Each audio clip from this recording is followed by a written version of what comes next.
우리는 다 복음의 정인 예수님의 정인으로 부름을 받은 사람들입니다.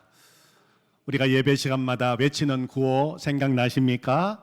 나도 정인이다. 제가 먼저 나는 정인이다 하면 여러분께서는 나도 정인이다, 도자에 힘을 주셔서 한번 외쳐보시기 바랍니다. 준비되셨습니까? 나는 정인이다. 다시 한번 나는 정인이다. 아멘. 우리 모두 다 예수님의 정인, 복음의 정인입니다. 지난주 중에 요양병원에 계시는 박정미 권사님을 찾아뵈었습니다. 권사님은 원래 연세가 95세이십니다. 예배를 사모하시기에 신방을 갔습니다. 시력이 많이 약해지셨지만 늘 평안한 모습이셨습니다. 간병인의 도움을 받아 면회실에서 예배를 드렸습니다. 권사님께서 예배 시간에 부르고 싶은 찬송도 미리 다 찾아 놓으셨습니다. 찬송가 338장 내 주를 가까이 하게 함은 이었습니다. 내 주를 가까이 하게 함은 십자가 짐 같은 고생이나 내 일생 소원은 늘 찬송하면서 주께 더 나가기 원합니다. 천성에 가는 길 멀고 험하여도 생명길 대나니 은혜로다. 천사 날 부르니 늘 찬송하면서 주께 더 나가기 원합니다. 찬송가 가사가 권사님의 간증이요 신앙 고백이라는 생각이 들었습니다. 함께 말씀을 나누고 기도를 드렸습니다. 권사님의 믿음의 눈이 더 밝아지고 영안이 더 활짝 열려서 더 주님 바라보고 날마다 주님과 동행하시고 천국 소망 가운데 사시도록 기도했습니다. 그리고 찬송을 한 장 더 부르자고 말씀을 드렸습니다. 438장 내 영혼이 은총 입어. 그랬더니 권사님 그 찬송도 너무 좋아한다고 말씀하셨습니다. 함께 힘차게 불렀습니다. 내 영혼이 은총 입어 중한 잿짐 벗고 보니 슬픔 많은 이 세상도 천국으로 화하도다. 할렐루야 찬양하세.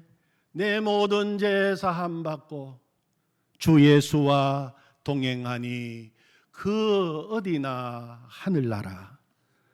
높은 산이 거친 들이 초막이나 궁궐이나 내 주 예수 모신 곳이 그 어디나 하늘나라.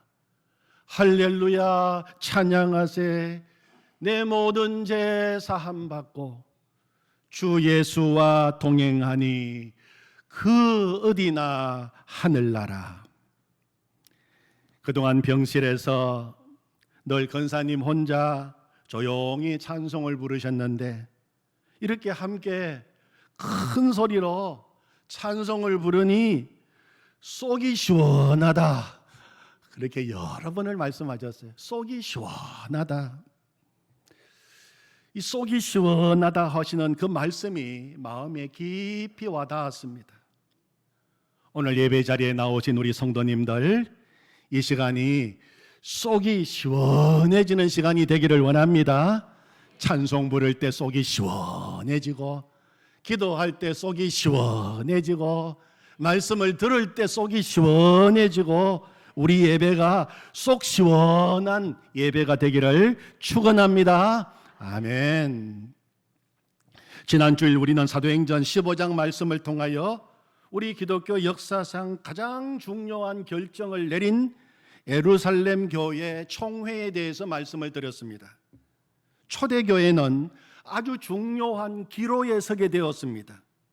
유대교의 한 분파로 남을 것인가, 아니면 세계를 구원하는 기독교가 될 것인가, 율법을 붙들 것인가, 아니면 순수 십자가 복음을 붙들 것인가 중요한 갈림길에 서게 되었습니다. 문제의 발단은 할례와 율법이었습니다. 유대 예루살렘 교회에서 어떤 사람들이 안디옥 교회에 왔어요. 그들이 성도들을 가르쳤습니다. 뭐라고 가르쳤습니까? 아무리 예수님을 믿어도 그것만으로는 구원받지 못한다. 모세가 준 율법도 다 지켜야 하고 할례도 받아야 구원받을 수 있다. 그렇게 가르친 것입니다. 안디옥 교회에 큰 혼란이 생기게 되었어요. 그동안 바울 사도는 예수님만 믿으면 구원받는다고 가르쳤는데 예루살렘에서 온 어떤 사람들이 구원받기 위해서는 율법도 다 지켜야 하고 할례까지 받아야 한다고 하는 말에 안디옥 교회 성도들은 흔들릴 수밖에 없었어요. 예루살렘에 온 이들은 오직 예수님으로만, 오직 은혜로만 순수 복음에 다른 것을 섞어서 변질된 복음을 가르치고 있었던 것입니다. 그래서 바울과 바나바와 그들 사이에 큰 다툼과 변론이 일어나게 되었습니다. 안디옥 교회는 이 중요한 문제를 해결하기 위하여 바울과 바나바 그리고 성도 대표를 예루살렘에 있는 사도와 장로들에게 보내게 된 것입니다. 예루살렘 교회 사도와 장로들과 지도자들이 함께 모여서 이 문제를 두고 함께 기도했습니다. 기도하면서 많은 의논을 하게 되었습니다. 그리고 결론을 내리게 되었어요. 어떤 결론을 내렸습니까? 구원은 오직 예수님만 믿으면 받는다. 할례를 행하고 율법을 지킴으로 구원받는 거 아니다. 그러므로 이방인 형제들에게 예수님 믿는 것 외에 할례 받으라 강요하지 말고 율법을 지키라고 무거운 짐을 지우지 말라. 그러나 예수님을 믿는 사람들은 이제 세상 사람들과는 구별되게 살아야 한다. 성도로서 믿음의 덕을 세우는데 필요한 몇 가지, 우상의 제물을 먹지 말고 하나님이 싫어하시는 일들을 하지 말고 특별히 음행을 멀리 하는 것이 좋겠다. 이것이 결론이었어요. 그런데 여러분, 예루살렘 교회 지도자들이 이렇게 결론을 내리는 데에는 중요한 원칙이 있었어요. 중요한 원칙이 있었습니다. 그것은 성령의 인도하심을 받고 철저하게 성령님의 지시에 따른다는 것이에요. 결론의 대원칙이 무엇이었습니까? 우리가 함께 기도하고 많이 의논도 하지만 최종적으로 성령님의 인도하심을 받고 철저하게 성령의 지시를 따른다는 것이었어요. 그것이 오늘 요절 말씀에 나옵니다. 오늘 요절 말씀 28절, 29절 말씀인데 우리 같이 보시면서 같이 읽겠습니다. 성령과 우리는 이 요긴한 것들 외에는 아무 짐도 너희에게 지우지 아니하는 것이 옳은 줄 알았노니 우상의 제물과 피와 목매어 죽인 것과 음행을 멀리할지니라. 이에 스스로 상가면 잘 되리라. 평안함을 원하노라 하였더라. 아멘. 대원칙이에요.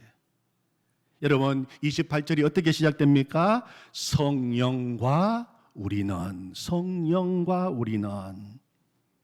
예루살렘 교회가 중요한 결정을 그렇게 내리게 된 것은 성령과 우리가 같이 내린 결론이라는 것입니다. 예수님을 믿으면 구원받는다. 이 결론은 사도 베드로가 내린 결론이 아닙니다. 지도자 야고보가 내린 결론도 아닙니다. 또한 지도자들이 많이 의논하고 만장일치로 내린 결론도 아닙니다. 그러면 누가 내린 결론입니까? 성령과 우리가 내린 결론입니다. 성령을 먼저 앞세우고 있습니다. 성령께서 말씀하셨고 우리는 그 성령의 음성에 순종하여 내린 결론입니다. 이 모든 것을 결정하신 분은 성령이십니다. 우리는 거기에 순종한 것입니다. 그 말입니다. 사랑하는 성도 여러분, 오늘 이 말씀을 정말 우리 마음에 깊이 새기기를 원합니다. 여러분께서는 그동안 중요한 일을 결정하실 때 어떻게 그 일을 결정하셨습니까? 내가 결정했습니까? 내가 많이 생각하고 내가 많이 알아보고 내가 많이 연구하고 그래서 결정하셨습니까? 혹은 그 일에 관계된 사람들이 같이 모여서 많이 의논하고 결정하셨습니까? 아니면 믿음의 사람들과 함께 기도하며 성령님께 묻고 성령님의 인도하심을 따라 순종하며 결정하셨습니까? 지금 혹시 결정하실 일이 있습니까? 그 일을 어떻게 결정해 나가시려고 하십니까? 내일이니 내가 많이 생각하고 고민하면서 결정해 나가시려고 하십니까? 이 사람 저 사람 찾아다니며 물어보고 결정하시려고 하십니까? 아니면 믿음의 사람들에게 기도의 제목을 나누고 함께 기도하면서 성령님께 묻고 성령님의 인도하심을 따라 결정하려고 하십니까? 예루살렘 교회는 정말 중요한 결정을 앞에 두고 사도와 장로들과 지도자들이 함께 모여서 함께 기도하고 함께 의논하면서 최종 결론은 성령님께 묻고 성령님의 지시에 모두가 순종하여 결정하였던 것입니다. 성령과 우리가.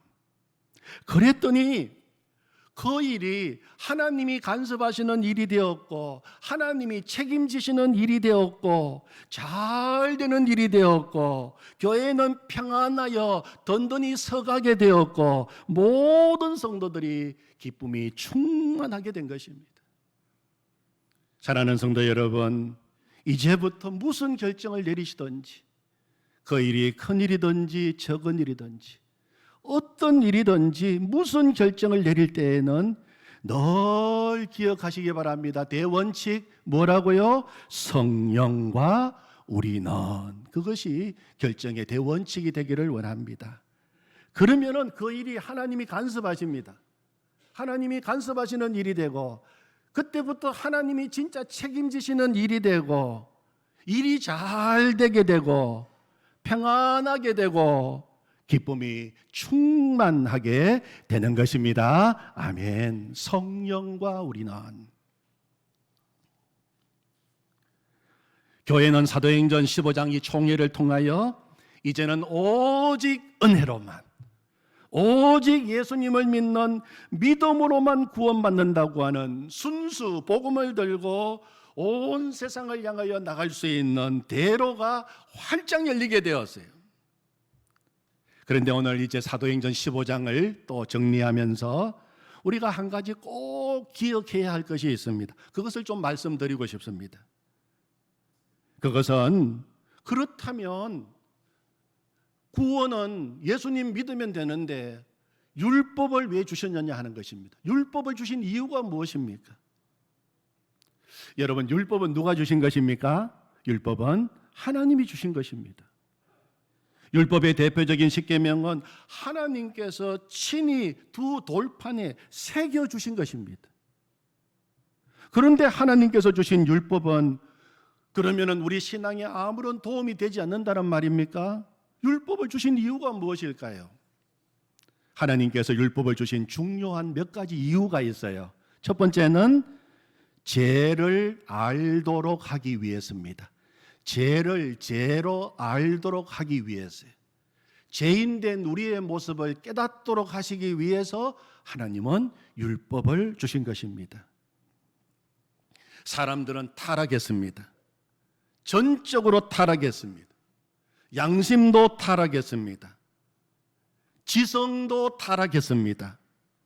그래서 무엇이 죄인지 무엇이 의인지 분간을 못하게 되었어요. 죄를 지으면서도 그것이 죄인 줄 모르고 사는 것이 타락한 인생입니다. 우상을 섬기면서도 죄인 줄 모르고 섬겨요. 지난 수요일 날 말씀처럼 점치고 사주팔자 보는 것도 재미로 생각합니다. 사기치고 도적질하면서도 죄의식이 없어요. 타락한 인생은.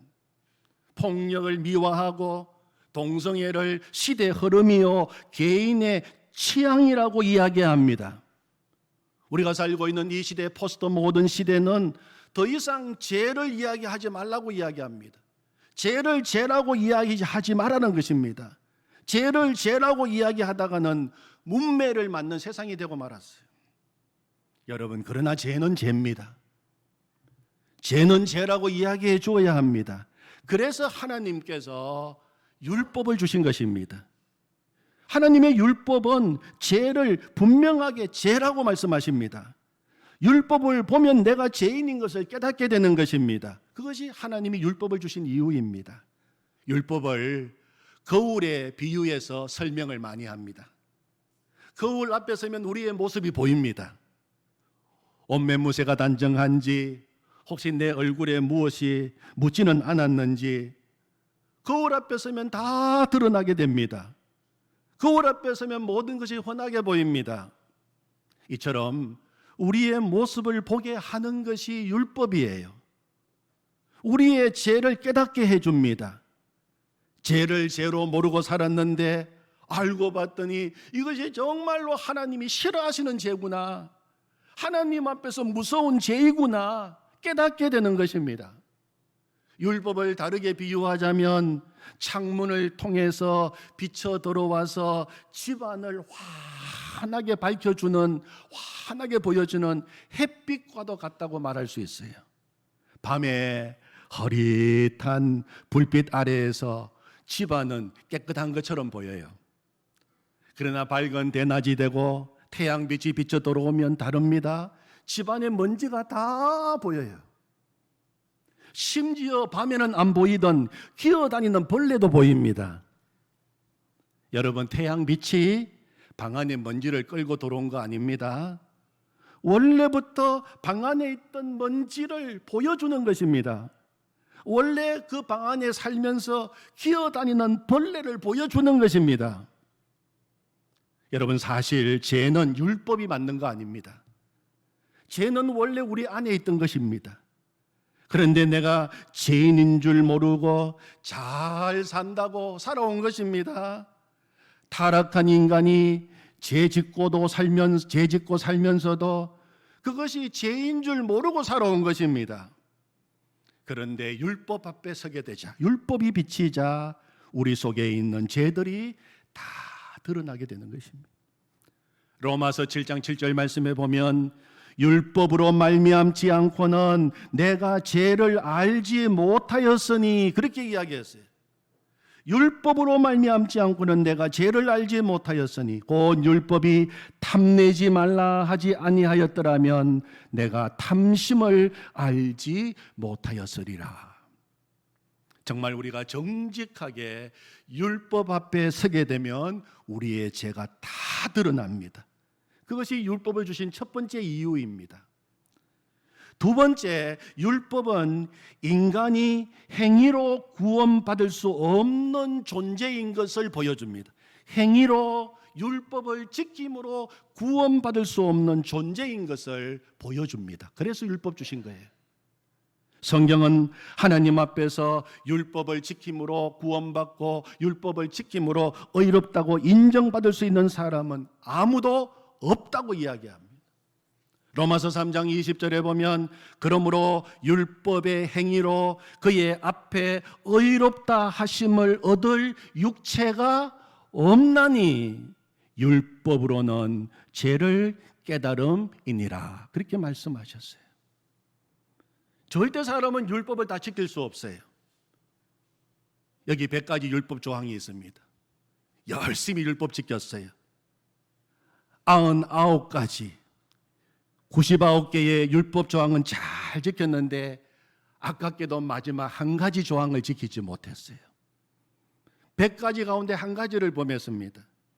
여러분, 100가지 가운데 10가지를 범했던, 한 가지를 범했던 하나님 앞에서 율법을 다 지키지 못한 것은 마찬가지입니다. 그래서 야고보서 2장 10절에 보면 누구든지 온 율법을 지키다가 그 하나를 범하면 모두 범한 자가 되나니, 그렇게 말씀하셨어요.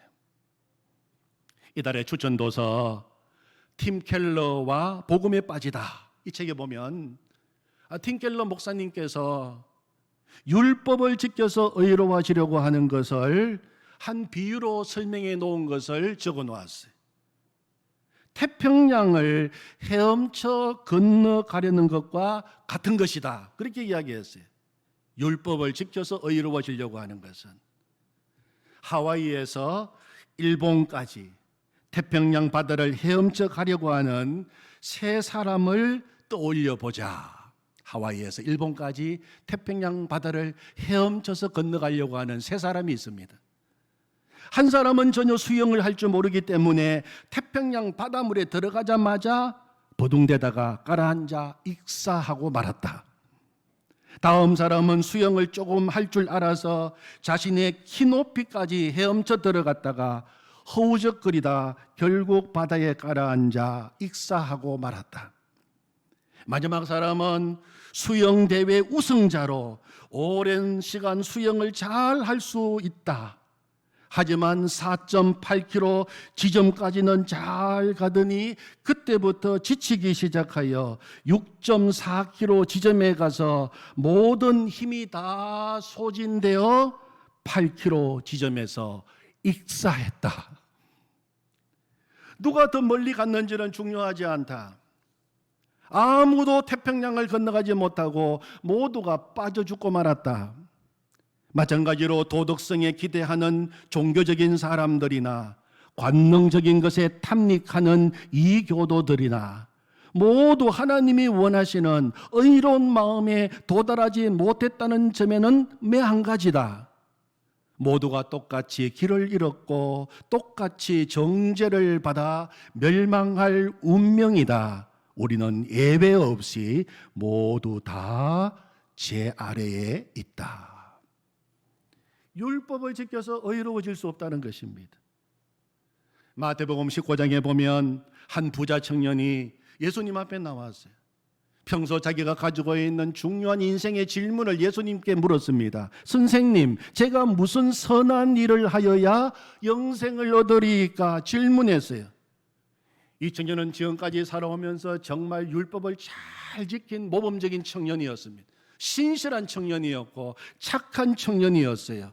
누구 앞에서라도 나는 자신 있게 율법을 지켰다고 말할 수 있는 그런 청년이었습니다. 그래서 제가 무슨 선한 일을 하여야 영생을 얻으리까? 그렇게 질문했습니다. 이 청년이 한 질문 속에는 중요한 전제가 있습니다. 무엇입니까? 구원을 얻기 위하여, 영원한 생명을 얻기 위하여 무엇을 해야 한다는 것입니다. 내가 무엇을 하여야 영생을 얻으리까? 그런데 여러분, 이 질문 자체가 잘못된 것입니다. 우리가 영생을 얻기 위하여, 제사함 받고 구원 얻기 위하여 해야 할 것은 아무것도 없다는 사실을 알아야 합니다. 할 수도 없습니다. 해봤자 아무 소용이 없습니다. 내가 무엇을 해서 구원받을 수 있고 내가 무엇을 해서 영원한 생명을 얻을 수 있다면 예수님이 이 땅에 오실 이유가 없는 것입니다. 그러나 내가 내 죄 문제를 해결할 수 없기 때문에 하나님께서 우리를 불쌍히 여겨주시고 독생자 예수님을 구원자로 이 땅에 보내어 주신 것입니다. 예수님께서 십자가에서 우리의 죄를 담당하시고 보혈을 흘려주심으로 말미암아 구원의 길이 열리게 된 것입니다. 오직 예수님을 통하여, 오직 예수 그리스도 십자가의 보혈을 통해서만 의롭다함을 얻을 수 있는 놀라운 길을 열어주신 것입니다. 이것이 하나님의 은혜입니다. 세 번째, 율법을 주신 진짜 이유가 무엇일까요? 율법은 죄를 깨닫게 하고 우리의 힘으로는 구원받을 수 없다는 것을 보여줍니다. 결론적으로 율법을 주신 진짜 이유는 우리를 예수님께로 인도하기 위해서 율법을 주신 것입니다. 우리를 예수님께로 인도하기 위해서. 율법을 거울로 설명했어요. 거울을 통해서 우리 얼굴을 보니까 얼굴에 무엇이 묻어 있습니다. 얼굴에 더러운 것이 묻은 것을 보았다면 어떻게 해야 됩니까? 물로 가서 씻어야 됩니다. 그것이 거울을 보는 목적입니다. 거울이 더러운 것을 씻어주지는 못합니다. 물로 씻어야 더러움은 씻어집니다. 율법을 통해서 우리의 죄를 보았습니다. 그렇다면 우리의 죄는 어떻게 해결하고 어떻게 씻을 수 있습니까? 예수님의 십자가 보혈로 씻는 것입니다. 나의 죄를 씻기는 예수의 피밖에 없네. 나의 죄를 씻기는 예수의 피밖에 없는 것인 줄 알고 주님 앞에 가는 것입니다. 그 죄가 아무리 작은 죄라도 내 힘으로 해결할 수 있는 죄는 없습니다. 그러나 내 죄가 아무리 크다 할지라도 십자가 앞에 가지고 나가면 예수님의 십자가 보혈로 해결받지 못할 죄가 없는 것입니다.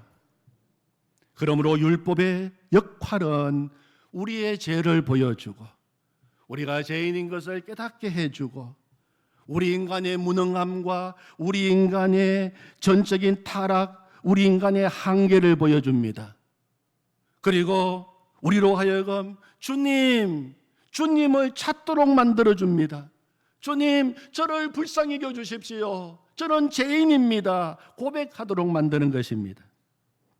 그래서 갈라디아서 3장 24절 말씀에 보면 이같이 율법이 우리를 그리스도께로 인도하는 초등교사가 되어 우리로 하여금 믿음으로 말미암아 의롭다함을 얻게 하려 함이라. 아멘. 다시 율법이 우리를 그리스도께로 인도하는 초등교사가 되어 우리로 하여금 믿음으로 말미암아 의롭다함을 얻게 하려 함이라. 아멘. 율법을 주신 목적이에요.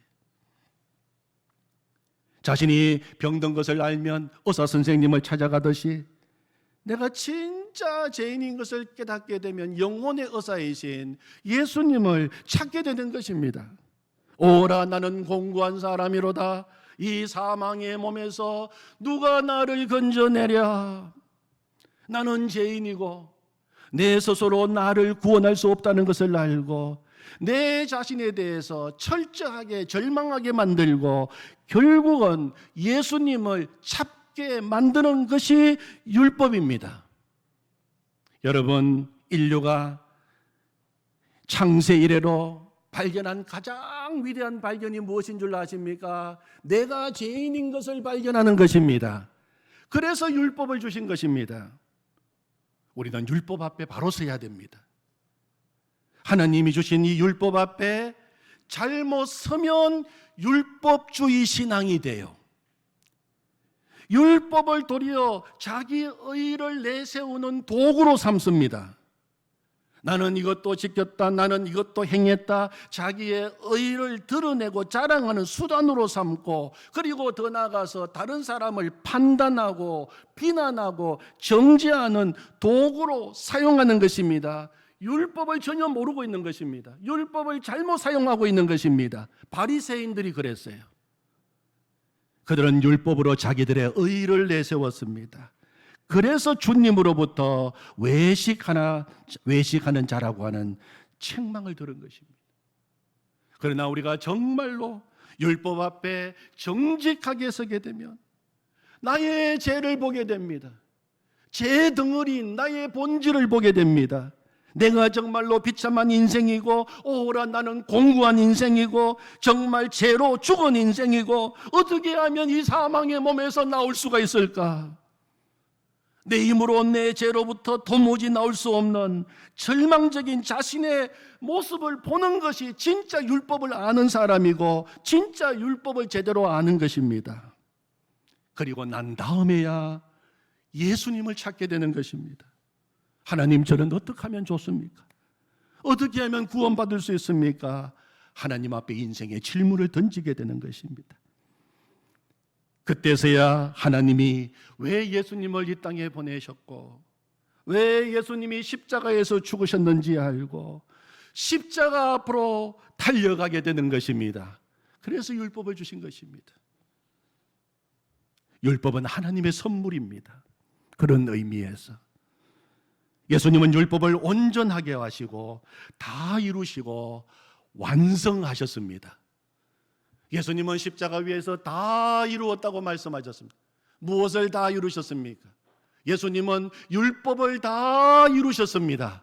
그리고 예수님은 우리의 구원을 다 이루셨습니다. 그러므로 우리는 예수님만 믿으면 되는 것입니다. 율법을 다 이루시고 율법의 완성자이시고 율법을 성취하신, 그래서 우리의 구원을 이루신 오직 예수 그리스도, 그분을 믿게 될 때 우리에게 놀라운 하나님의 구원의 선물이 임하게 되는 것입니다. 오직 믿음으로, 오직 은혜로 이 복음을 붙들고 살아가시는 우리 성도님들이 되시기를 축원합니다. 아멘. 하나님 아버지 감사합니다. 오늘도 하나님 저희들에게 말씀해 주셔서 감사합니다.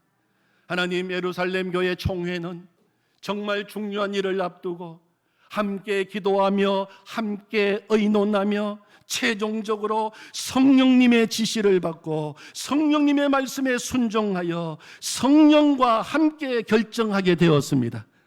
하나님, 그랬더니 하나님께서 역사하셔서 하나님께서 간섭하셔서 잘 되게 되고 교회는 든든하게 서가게 되고 모든 성도들이 기쁨이 충만한 삶을 살게 되었습니다. 하나님 아버지, 우리 인생 가운데 크고 작은 일을 결정해야 될 순간이 많습니다. 하나님, 오늘 말씀이 기억나게 하여 주시옵소서. 결정해야 될 그 순간에 하나님 아버지 성령이 기억나게 하여 주시옵소서. 성령과 나와 성령과 우리가 함께 그 일을 결정해 나가게 하여 주시옵소서. 하나님 아버지, 우리에게 율법의 선물을 주셔서 감사합니다. 율법을 통하여 죄를 보게 되었고 율법을 통하여 전적으로 타락한 내 존재를 알게 되었고 율법을 통하여 이렇게 십자가 앞에 나와 오직 예수 그리스도 붙들게 하신 것 감사합니다. 율법의 완성자이시고 우리의 구원을 완성해 주신 예수 그리스도 우리 주님을 찬양합니다. 오직 믿음으로, 오직 은혜로, 오직 주의 말씀에 순종함으로 나아가는 우리 성도들이 되게 하여 주시옵소서. 예수님의 이름으로 기도하옵나이다. 아멘.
기뻐